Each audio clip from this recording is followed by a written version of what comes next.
Hello ka-iflab. Ngayong araw mayroon na naman tayong gawing video tips tungkol sa pag-repair ng Platinum Video Key Player. Isa itong Reyna 2. Okay, so ang sira nito is wala siyang display, walang signal.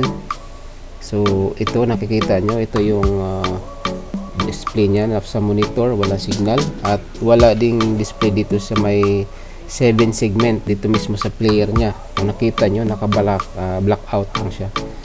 Okay, so ito yung alamin natin kung anong mga problema o anong mga components na nasira dito sa unit na ito. So ito na nga mga ka-iflab, nagsukat na tayo ng mga voltahe dito sa may mga regulator niya sa mainboard. So ito yung mainboard. So dito sa unang nasukat natin is mayroon naman siyang voltahe. So present naman yung 3.3. So dito tayo sa isa pang regulator. So mayroon siyang 5 volts sa input. Ito yung input niya.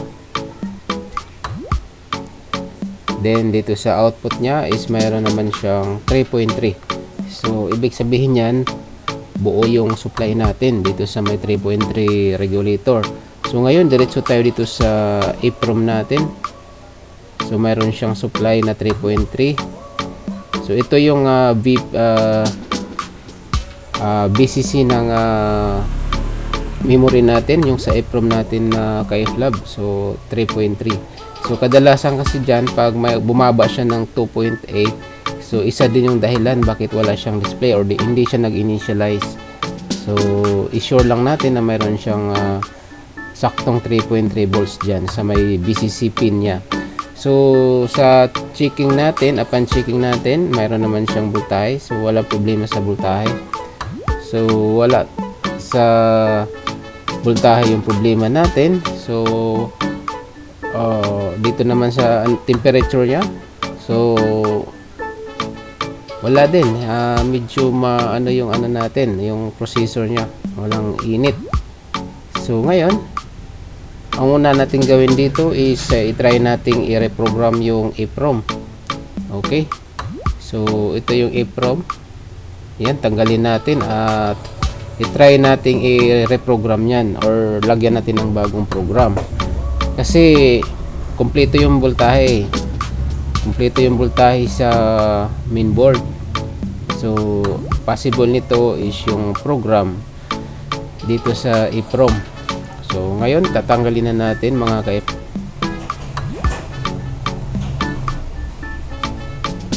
So ito na nga mga ka-iflab, ito yung EEPROM na sinabi ko, natanggal na.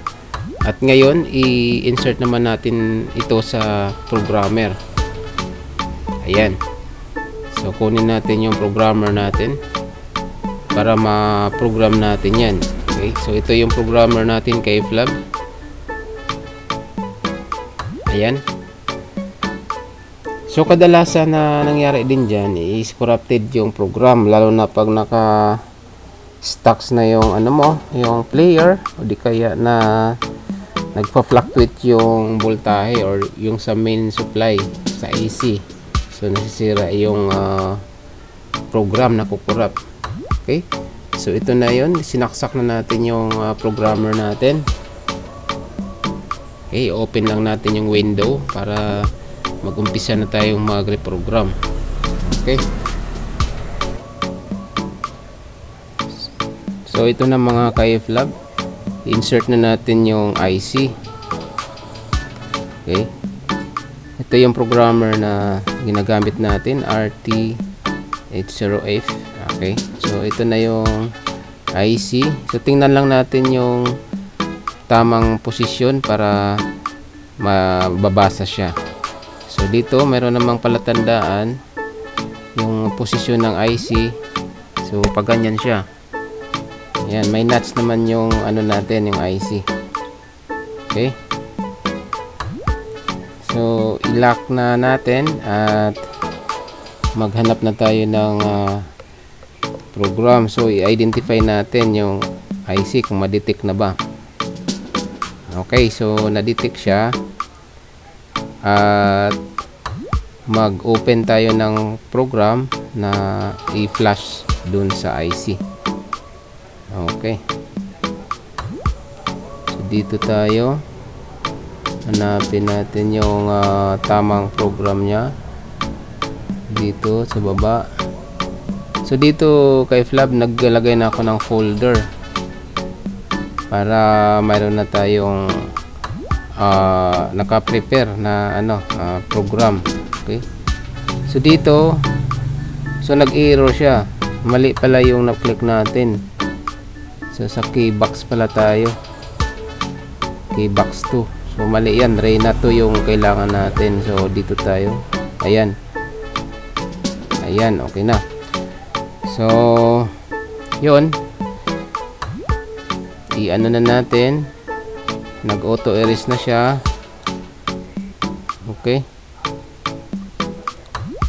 so dire-diretso lang naman yan mga ka-iflab. Once na okay naman yung paglagay mo ng IC at yung sa program nya, wala namang maging error nyan. So tuloy-tuloy lang siyang mag-write. So ito na, tanggalin na natin siya para mabalik na natin doon sa board. Okay, so ganun pa rin, ingatan pa rin natin yung paglagay, tingnan maigi yung position ng IC. Sa board naman mayroon nakasulat na palatandaan yung sa posisyon ng IC para hindi masira, kasi pag mabaliktad dyan, sira talaga. So ito na, naka-on na at wala siyang display dito sa 7 segment. Dito sa TV natin, mayroon na siyang signal or may display na siya. Okay, so dito na lang sa may 7 segment, sa may mismong player. So mayroon pang problema ito. Although na may signal na siya, wala pa rin siyang display sa 7 segment. So ito na, titanggal ko muna yung board. Ayan. So diniretso ko lang mga ka-iflab, tinanggal ko na yung board para hindi mahaba yung video. So ito, mayroon yung nakalagay na mga dikit. Ito. So dito sa may ito kasi yung socket papunta sa sa may display. So ngayon nilinisan lang natin. Ayan, malinis na siya. Okay, so mga mga dikit para hindi lose contact yung sa sa may wire papunta sa display natin or doon sa front control. So ito, testing natin ulit. Okay, so wala pa rin siyang display. Ayan, umikot yung niya, yung motor. Okay.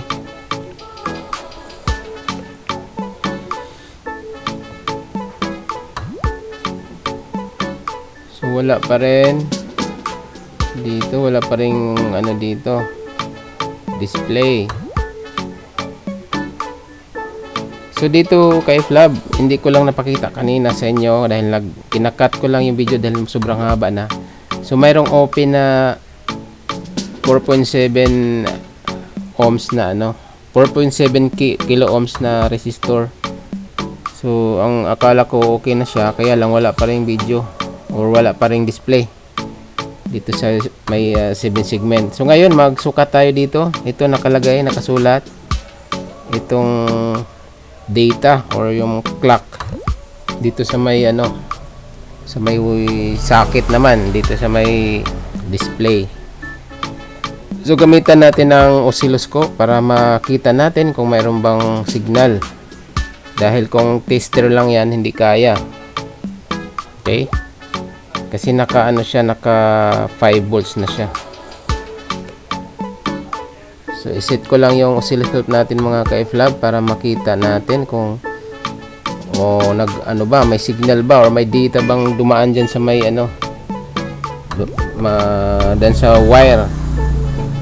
May data ba lumabas or may data bang mabasa sa natin sa oscilloscope.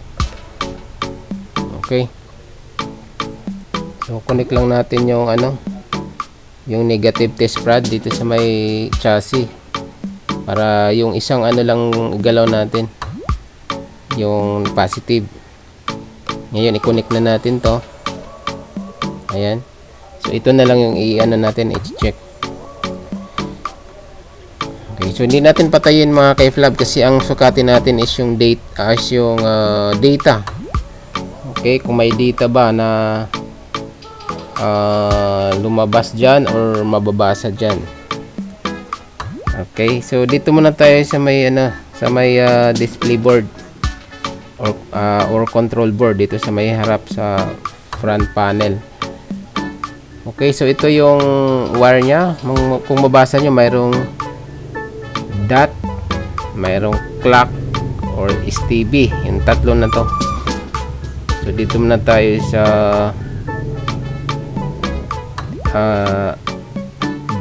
DAT or dot. Yan, data ata yan, data. Dito tayo sa data. Tingnan natin kung may ma-read ba yung oscilloscope natin. So mayroon yung ano dyan, ayan may data, ibig sabihin may data ang pumapasok dyan. Okay, dito tayo sa clock, itong clock pangalawa. Ayan, so tingnan natin kung meron bang mabasa na data dyan. Okay, so wala, naka ano lang siya guys, ka-flab, naka steady lang sa taas. So walang pumipitik na signal. Okay, dito sa data, yung dot na yan, mayroong pumipitik na signal. Dito sa STB natin, tingnan natin kung mayroon ba. So mayroon din yung pumipitik na yan. Yun yung data nya or signal.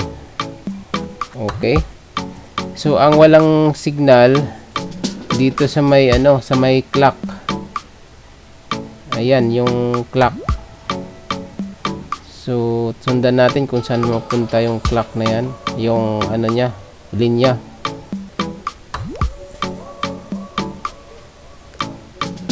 Okay, so dito nagpunta yung nya, yung hindi dito sa kabila. Yan. So dito ito yung linya ng clock ka-flab at wala siyang continuity papunta dyan sa may sa may paa ng 4.7 K na resistor yung nilagay natin. Kasi yung niyan, yung linya talaga niyan, yan sa may socket niya, diretso talaga yan dyan sa may paa ng 4.7 K yung nilagay natin. So ang ginawa ko, naglagay lang ako ng wire dyan sa may sa linya niya papunta dyan sa may resistor. So yan talaga yung niya guys, ka-flab, yun talaga yung linya dyan sa may board, sa may PCB. So siguro nag-open lang siya kaya wala tayong nasusukat. So ito na, i-on na natin. Ayan, so gumagana na. So mayroon na siyang 7 segment mga ka-flab. Okay, so doon lang yung clock lang yung nawala.